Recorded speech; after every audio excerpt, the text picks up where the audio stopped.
Hello friends, Assalamualaikum. I'm Nusrat Jain. আজকে তোমায় শিখাবো how to use text and alignment on Google Sheet in Bangla. আজকে তোমায় শিখাবো কিভাবে আমরা text এবং alignment ইউজ করতে পারি Google Sheet এর উপর। তার চলো এখন লাস্টের কাজ করার জন্য আমরা আমাদের ইমেজ করি।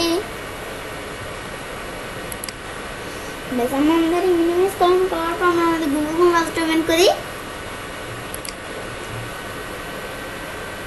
বেশ আমরা আমাদের গুগল ক্রোম ওপেন করলাম, করার পর আমরা আমাদের বিষয়টা করার জন্য আমার একটা নাম লিখি, মানে আমি আমার নামটা লিখলাম। লেখার পর এখন আমরা আমাদের নামগুলো টান দিই, টান দেওয়ার পর এরকম বাকি এইগুলো আমি টান দিলাম। টান দেওয়ার পর এখন আমরা আমাদের এই নামটুকু সিলেক্ট করলাম, এতটুকু নাম অর্থাৎ আমাদের এতটুকু নাম আমরা সিলেক্ট করলাম। করার পরে এখন আমরা আমাদের বিষয়টা করার জন্য আমরা আমাদের ফরম্যাটে যাই। যাওয়ার প্রথমে দেওয়া আছে টেক্সটের ভিতরে আমরা আমাদের লেখাটা চাইলে আমাদের বোল্ড করতে পারি, বোল্ড দিলে লেখাটা বোল্ড হয়ে গেল। পরে ফরম্যাট মেনুতে যে আমি টেক্সটে যাই, পরে ইটালি করতে পারি। ইটালি দিলে একটু বেঁকা হবে, আর বোল্ড দিলে একটু মোটা হবে লেখাটা। পরে আমরা আমাদের টেক্সটে যাই, আমরা আন্ডারলাইন দিলে যে এটা নিচে একটা দাগ হয়েছে। পরে আবার আমরা আমাদের আন্ডারলাইনের বিষয়ে দেখলাম, দেখাবো আমরা আমাদের এদিকে আসি, আমরা আন্ডারলাইন দিব না, এটা উঠে দিই। পরে আমরা আবার ফরম্যাটে যাই, পরে আমরা আমাদের টেক্সটে যদি আমরা স্টিক এরকম দিই, তাহলে আমাদের এখান থেকে লেখার মাঝখানে কিন্তু একটা দাগ হয়ে গেছে, মানে যেটা আমরা আমাদের কী বলতে পারি, ওইটা আমরা বলতে পারি স্টিক থ্রো। এখন আমরা আমাদের বিষয়টা থেকে আমি তোমার দেখে বলছি যেখান থেকে আবার বিষয়টা দাম আমাদের শর্টকাট দেওয়া আছে। আমাদের প্রত্যেকটা বিষয় এখানে কিন্তু শর্টকাট দেওয়া আছে। আমরা দেখি আমরা যদি কন্ট্রোল বি দিই ওই উঠে গেছে, আবার কন্ট্রোল বি দিয়ে এসে গেছে। আবার যদি আমরা আমাদের এখান থেকে আমরা কন্ট্রোল আই দিই, আমাদের কিন্তু উঠে গেছে। কি উঠে গেছে? ইটালি, মানে যেটা আমরা ইটালি বিষয় করছি ওইটা উঠে গেছে। আবার যে ইটালি এসে পড়ছে, আমি ইটালি দিব না, উঠে দিলাম। পরে স্টিক এটা আমরা এমনি ক্লিক করে উঠে দিলাম। পরে আরও বিষয় দেওয়া আছে যে আমাদের কালার, টেক্সট কালার দিলাম, পরে একটা ব্যাকগ্রাউন্ড দিলাম, ব্যাস এই বিষয়টা আমরা দিলাম। আর পর বিষয়গুলো দেওয়া আছে এগুলো আমরা করতে পারি। পরে আমরা এই বিষয়গুলো আমি দিলাম ব্যাকগ্রাউন্ড, পরে বর্ডার মডেল বিষয়গুলা, এই বিষয়গুলো আমাদের এখানে আমরা আমাদের এই বিষয়গুলো দেখতে পারি। পরে আমরা আমাদের এখান থেকে আমার ফরম্যাটে যাই, পরে বিটেক্সের ভিতরে আমরা যে বিষয়গুলো দেখছি এই বিষয়গুলো আমরা আমাদের শর্টকাটের মাধ্যমে কিন্তু করতে পারি। আমি তো আমাদের শর্টকাটের মাধ্যমে যেহেতু বুঝে গেছি, আমি এখন দেখাই দেই। এখন আমাদের কন্ট্রোল বি দিয়ে বোল্ড হয়ে গেছে, আর কন্ট্রোল বি দেই মানে কন্ট্রোল বি। এখন আমরা আবার কন্ট্রোল আই দিই, তার আবার একটু ব্যাকা হয়ে গেছে। আবার কন্ট্রোল আমাদের আই চাপ দিলে, এখন আমরা চাপ দিচ্ছি আর আমাদের কিন্তু আমাদের আবার আগের মতো হয়ে গেছে। পরে আমরা আমাদের টেক্সট কালারে আমার কালারটা একটু চেঞ্জ করি, তাহলে আমি বুঝতে পারবো যে কন্ট্রোল আই দিই। এই যে হইতেছে, এই যে আমাদের হইতেছে কিন্তু এখানে।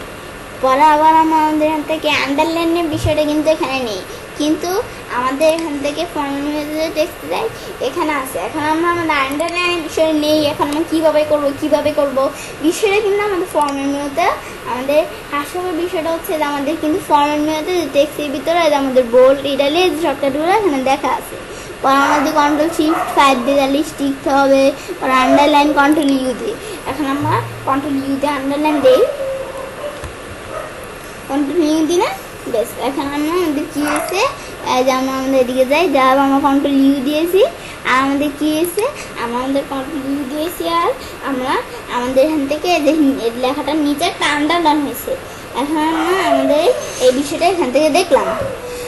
আমরা আমাদের এই বিষয়টা দেখার পর এখন আমরা আমাদের কী করবো, পরে আমাদের আরও বিষয় দেওয়া আছে, আমরা আমাদের বর্ডার দিতে পারি, বর্ডার কালার দিতে পারি। এই বিষয়গুলো আমরা করবো না, এই বিষয়গুলো তোমার করতে পারে বলছি।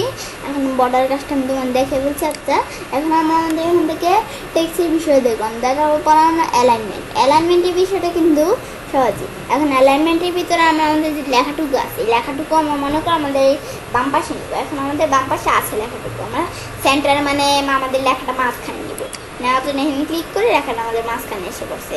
পরে আবার যদি আমরা আমাদের ফরম্যাট মেনুতে যাই, যাওয়ার পর আমরা আমাদের এখান থেকে অ্যালাইনমেন্টে যাই, পরে আমাদের রাইট দিই, তাহলে লেখাটা এরকম রাইটে চলে আসছে। সেম কাজটা এটা আমরা আমাদের এখান থেকে করতে পারি, লেফটে, এই যে এখান থেকে এই যে সেন্টারে রাইটে, সেম বিষয়টা আমরা শর্টকাটের মাধ্যমে করতে পারি। আমরা যদি কন্ট্রোল এল দিই, তারা আমাদের এখান থেকে বেছে লেগে গেছে। আমাদের এখান থেকে আমাদের এখান থেকে কী দিতে হবে আমরা দেখি। এই যে আমরা এখানে আমাদের সেন্টার কিন্তু আমাদের এখানে শর্টকাট দেওয়া না, আমরা দেখি এই শর্টকাটটা আমরা দেখে নিই। জন্য আমরা কন্ট্রোল আমাদের কন্ট্রোল ইয়ার মানে আমরা আমাদের মাইক্রোসফটের মতো আমি কন্ট্রোল টপ দিয়ে নিয়েছিলাম। আচ্ছা সরি, এখন আমাদের এখান থেকে কন্ট্রোল শিফট এল মানে কন্ট্রোল শিফট চাপ দিতে হবে, এটা আমার খেয়াল ছিল না। এখন আমরা আমাদের এখান থেকে আমার মাইক্রোসফটে যেমন আমরা কন্ট্রোল চাপ দিই, এখানে আমাদের কন্ট্রোলের সাথে শিফটটা চাপ দিতে হবে। এখন আমরা কন্ট্রোল শিফট এল চাপ দিই, এই আমাদের লেফটে আসছে কন্ট্রোল শিফট। আমরা এখান থেকে দিব, আমি একটু দেখে নিই সেন্টারের ইটা কন্ট্রোল শিফট ই। এখন আমরা যদি কন্ট্রোল শিফট ই চাপ দিই, কন্ট্রোল শিফট ই চাপ দিলে আমাদের মাঝখানে আসছে। পরে আমরা কন্ট্রোল শিফট আর চাপ দিই, তাহলে রাইটে আসছে। এখন আমরা কন্ট্রোল শিফট ধরো আমরা কিসে আমাদের সেন্টারে ধরো রাখলাম, সেন্টারে রাখলে একটু সৌন্দর্য দেখা যায়।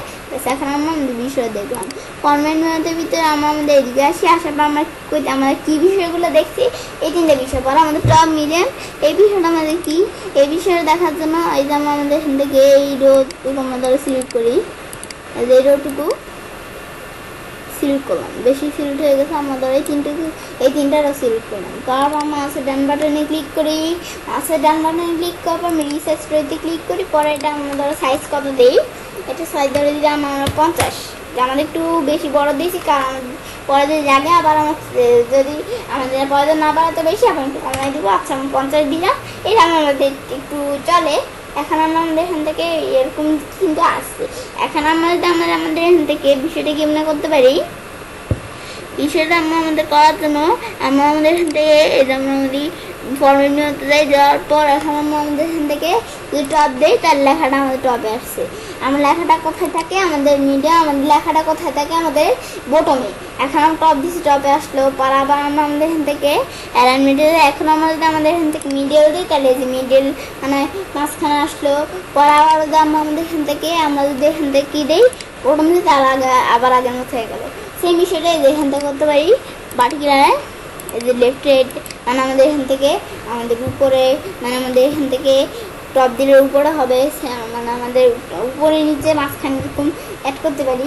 পরে আবার আমাদের বিষয়টা যেখান থেকে আমরা যে বিষয়টা করছি এটা আমি তোমাদের বিষয়টা দুবার থেকে দিলাম। তো এবার আমি সেটা কাজটা করতে পারি। এবার আমি খুব সহজেই টেক্সট এবং অ্যালাইনমেন্ট ইউজ করতে পারি আমাদের গুগল শিটের উপর। ফ্রেন্ডস, আমার আজকের এই ভিডিওটি যদি তোমাদের ভালো লেগে থাকে আমার চ্যানেলটি সাবস্ক্রাইব, লাইক, কমেন্ট এবং সবার সাথে শেয়ার করবে।